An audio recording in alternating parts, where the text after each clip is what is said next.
Everybody, my name's Dana Childress, and I actually work in Virginia with the Partnership for People with Disabilities at Virginia Commonwealth University. So I'm going to record a quick video on behalf of the Early Intervention, Early Childhood Professional Development Community of Practice. At our March meeting, we talked about this great article from Carl Dunst that was just published 2 years ago. And in his article, I'm going to show you the title of the article next. In his article, he really discussed 7 key features of evidence-informed in-service professional development and offered a model that we can use as professional development providers when we're planning and evaluating training opportunities. So we're just going to walk through those 7 key features so you have a little more information, kind of a quick overview of that model so that you can use it in your work with professional development. So here we have the title of the article, Improving the Design and Implementation of In-Service Professional Development for Early Childhood Intervention. This was published in 2015 by Carl Dunst in Infants and Young Children. So feel free to Google this article. I highly recommend you take a look at it if you are providing any kind of professional development, whether as a trainer or a supervisor or mentor. It's a great resource, and it's sort of hot off the presses. So let's go ahead and get started. We are going to walk through the 7 key features and kind of highlight each of them and sort of what are some key points to think about as you kind of compare this model to what you're already doing. So feature 1 involves professional development specialists' explicit explanation and illustration of specific content, knowledge, and practice to be learned. So feature 1 has really 2 important points. Certainly thinking about how do we introduce, how do we explain and illustrate our content, but we also want to think we're not just explaining and illustrate content, we're also focusing on practices to be learned and used after training. So some key ideas, we want to think about how we introduce and describe key characteristics. We should always be making sure our explanation and illustration is very specific, that we're able to demonstrate the use of this practice and its effects. And we want to explain to our audience how the practice and its effects are aligned with standards. So we want to make sure our explanation and illustrations are very clear so folks know what they're learning and get a sense of how to use that. Key feature 2 involves active and authentic job-embedded practitioner opportunities to learn to use a practice and engage in evaluation of the experience. So this is a really important feature. I think all of us would agree that active engagement during professional development is so important. And we know from actually Dunst's work and Trivett's work that the two of the most important features of professional development when we want to change practices are making sure that that professional development includes active participation on the part of the learner and reflection opportunities. I think generally we're doing better as professional development providers and early intervention with the active engagement piece. We want to make sure we're embedding the reflection into, and you'll see that in the features later. So key ideas here are that we are using lots of practice, and these practice opportunities are job embedded, so we're really crafting these practice opportunities around the roles and the jobs that our audience, where they're going to use this information. And then we want to have that practice always followed by opportunities to evaluate their experience. So self-evaluation of the consequence of using the knowledge, skills, or practice. And so that self-evaluation can come in different forms. We can create self-assessments, which can be very helpful. We could have folks watch videos of their own practices. They could do some, practice out role plays or scenarios and then evaluate how that went. So what this will look like certainly depends on what you're teaching, but that concept of practice followed by evaluation is important. Key feature number 3 includes explicit inclusion of different types of practices for engaging practitioners in reflection on their own understanding and mastery of the practice. So this is where that reflection is so important. So the key ideas include opportunities for folks to reflect on what worked and what needed improvement when they're thinking about authentic real-world use of practices. So again, this could involve self-assessment against a standard, but it could, this reflective activity could occur in different ways. We could use journaling. We could use sort of facilitated group discussion that's really reflective in nature. Reflective conversations between peers at learning while they're learning. So the idea is to have folks not only learn and not only use and not only get feedback, but also they have the opportunity to reflect on their own mastery and understanding to help them achieve that deeper understanding that they need of a practice in order to be able to generalize it, use it across lots of different places, people, activities, and maintain that use, sustain it across time. Feature 4 involves coaching, mentoring, or performance feedback by a professional development specialist during training. So this one's really interesting to me because this encourages us to embed this kind of feedback and support actually during the training. And I think this is a feature that we probably don't tend to integrate into training very often, but I love the idea.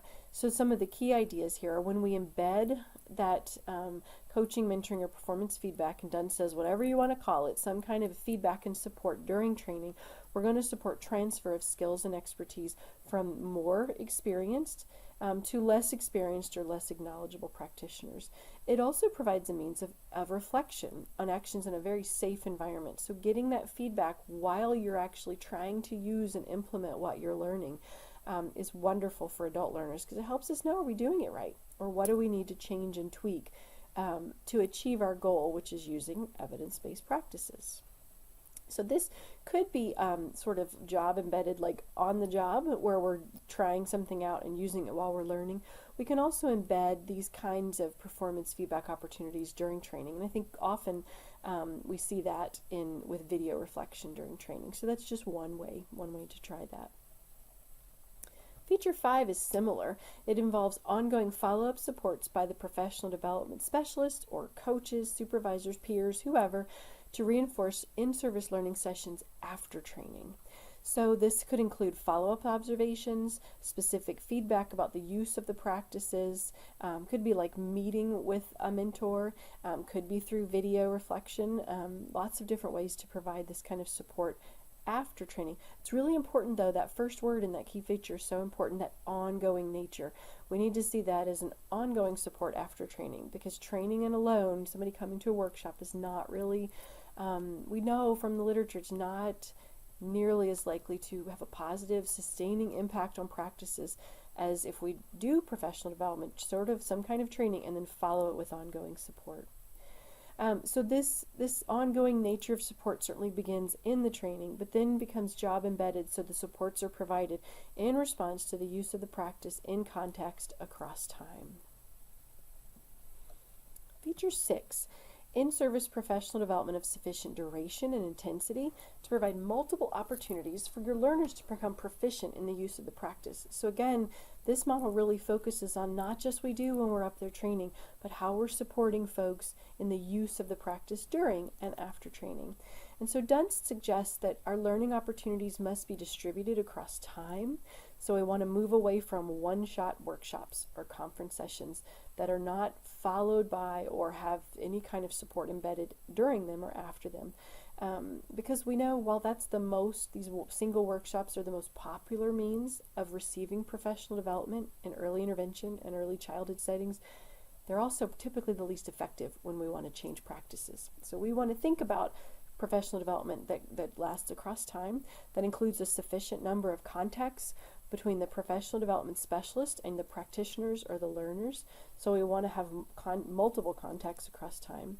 And then Dunst suggests recommended in-service dosage. Based on the literature and his meta-analyses and really digging into looking at professional development, lots of different types of adult learning methods, different types of training, he's recommended at least 20 hours distributed over 15 to 20 weeks or sessions. Now, for those of us who provide professional development, we might be thinking, yikes! But I think he also says this dosage is going to be adjusted depending on what we're teaching. More basic content, more basic knowledge might not need as high a dosage. Content and practices that are more complex might need more dosage, might need longer, more multiple sessions across time to really help providers really integrate them into their practices. So this is really going to depend, but I think the idea is important, that we want to be thinking about sufficient duration and intensity across time to really have a positive impact on the use of practices we're teaching. And then key practice 7 is sort of encompasses all the other practices. And based on his research, he suggests that in-service professional development that includes all or most of the 6 sets of key features just more likely to be effective than professional development that doesn't include these features. So the more features are included, his research suggests the greater effects of in-service training. More hours of job-embedded, authentic learning opportunities is going to have a better impact. And he also suggests that when we're thinking about changing practices, we want to think about how many people are we working with. Smaller number of participants is more likely to be more effective because I think you can give them more attention. And specifically, he recommends groups of 20 or fewer participants when we're looking to change practices. And so I would encourage you to think about your own professional development system and how can you leverage the resources you have. It might be that we're not able to provide face-to-face training within these 7 key features, but you may have access to online resources that will help you do that. There's all kinds of ways to implement these 7 key features. So I think as part of the community of practice, we really challenge you to think about, what do you do now? Think about which features you're already using. Think about which could you do differently to improve the professional development you provide. And how could you leverage technology or other resources to help you use all or most of these key features? So as part of our community of practice, we've developed a reflection worksheet called Implementing Evidence-Based Professional Development. So we invite you to work with your group or even to do this individually, to take what you've gotten as an overview today, maybe go read the article for a lot richer, deeper information, and then use that worksheet to kind of reflect, do a self-assessment of your own practices as a professional development provider, and start making plans from now on. How can I use evidence-based professional development using Dunst model to provide professional development that really does help learners learn, remember, use, and sustain evidence-based practices. So we hope this little short video has been helpful for you. Keep us posted on how you've used it and if there's some way that we can improve this to support your work in professional development.